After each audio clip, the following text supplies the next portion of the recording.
முன்னாள் முதலமைச்சர் ஜெயலலிதா வழிபட்ட நாகவள்ளி அம்மன்.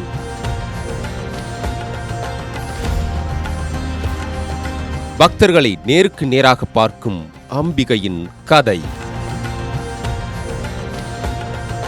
ஜெயலலிதா இந்த ஆலயத்துக்கு சென்ற ரகசியம். கேட்டதை அருளும் நாகவள்ளி அம்மன்.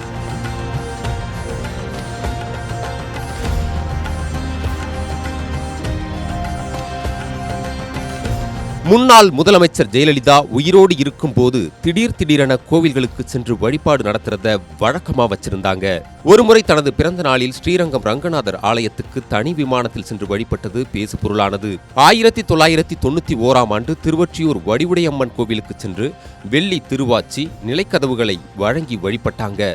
அதேபோல ஆந்திர மாநிலம் காளகஸ்தி சிவன் கோவில், காஞ்சிபுரம் வழக்கருத்தீஸ்வரர் கோவில், கர்நாடகாவில் உள்ள சாமுண்டீஸ்வரி கோவில் என பல கோவில்களில் அவர் சிறப்பு வழிபாடு நடத்தியிருக்காங்க.